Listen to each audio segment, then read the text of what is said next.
Picture this. It's 1868. A man inherits his family's old Virginia plantation, and while exploring the house, he finds a loose floorboard. Underneath, there's a secret that's been hidden for 40 years. What he discovered would completely rewrite not just his family's history, but a small, powerful piece of America's. Let's get into what he found. And this is where it all starts. This is the last thing written in that secret journal. The final entry just stops. That chilling description of an ink stain, of a hand jerking away from the page, it's the beginning of a huge mystery. What on earth happened on that day? What kind of violent event could just silence a story for 4 decades?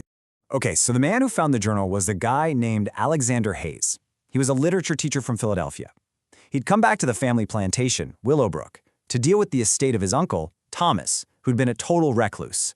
You know, he was probably expecting to find some old books, maybe some dusty furniture, not a hidden history that would just blow up everything he thought he knew about his family and the past.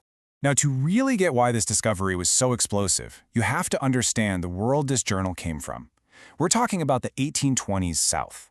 The entire social order was built on keeping enslaved people in the dark, ignorant and cut off from each other. Literacy, well, that was seen as the most dangerous thing imaginable, a direct line to rebellion. So teaching an enslaved person to read or write wasn't just, frowned upon. It was a serious crime, and the punishment was severe for everybody involved. And yet, as Alexander Hayes opens this dusty old journal, this is the number he finds: 73. 73 names of enslaved men and women. And next to each name were notes that just shouldn't have been there. Notes on grammar, on verb conjugations, even translations of Cicero and Virgil. 73 people were secretly learning classical Latin. Just think about that. So this left Alexander with these 2 massive questions, right?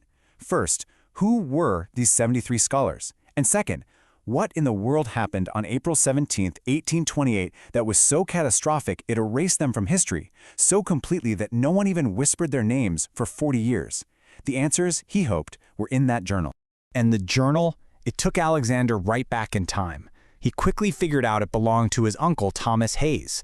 Turns out, when Thomas was just 23 years old, fresh out of Harvard, he came back to Willowbrook in 1821 and started what he called the experiment.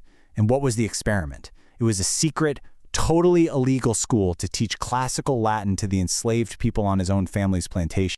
And his journal makes his motive crystal clear. This wasn't just about teaching a language. No way. Latin was just the tool. His real mission was to tear down the whole intellectual argument for slavery. He wanted to prove to them, to himself, to history, that the human mind doesn't have chains. I mean, this was an unbelievably dangerous and deeply profound act of rebellion. Thomas's journal is just filled with this incredible contrast. He writes about his wealthy classmates at Harvard literally falling asleep during lectures on Cicero, treating it like a chore.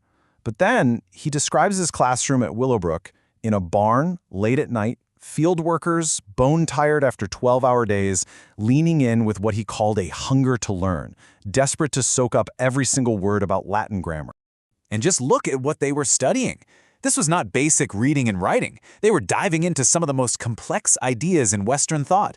They were debating philosophy, breaking down political corruption in ancient Rome, translating poetry.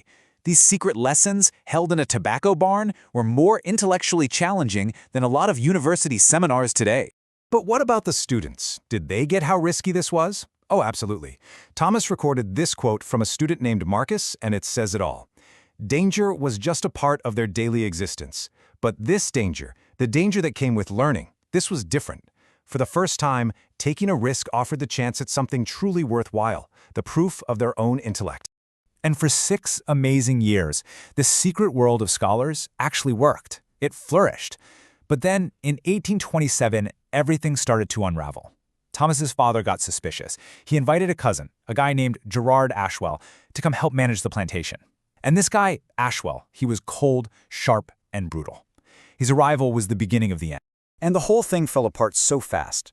First, the suspicion from Thomas's father. Then, a devastating blow. Marcus, the student we just heard from, was found with a book and was viciously whipped. A terrible warning. Then, after his father died, Ashwell took over, and his watchful eye missed nothing. The final nail in the coffin was when Ashwell found their most ambitious work yet, a full English translation of an essay by Seneca. The secret was out.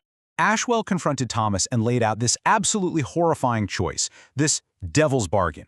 Option 1, public exposure. Thomas would go to jail, his family name would be destroyed, and the 73 scholars, they would face public whipping, branding, maybe even death, all to serve as a warning to others. Or option 2, private silence. Thomas says nothing, and in exchange, the 73 scholars are simply sold off, scattered to the winds across the South. Their community shattered, their story erased forever. And Thomas, he chose silence. For 40 years. That's what there was. Just silence. When Alexander Hayes figured this out from the journal, he couldn't stop there. He went straight to the county records office. He had to know what happened to the 73. And the records, well, they confirmed the most devastating outcome. Between April and May of 1828, every single one of the 73 scholars was sold, and it wasn't random. It was a cold, calculated dispersal. They were deliberately sent to different states, to different buyers. It was a systematic campaign to make sure this intellectual community could never, ever reform. It was a surgical dismantling of everything they had built. Later, tucked away with the journal, Alexander found a confession letter from his uncle, written right before he died. And in it, Thomas finally tells the unvarnished truth about his choice. He admits that he told himself he was saving them from execution, but he knew, deep down, he was also just saving himself from ruin. My cowardice wore the mask of mercy, he wrote. He was haunted by that choice for 40 years. But Ashwell didn't destroy everything. In that same confession letter, Thomas revealed that he had managed to save one small, incredibly precious thing. It was a final message written by the students themselves on the very night their world was collapsing around them. Alexander found it, a tiny, folded piece of paper.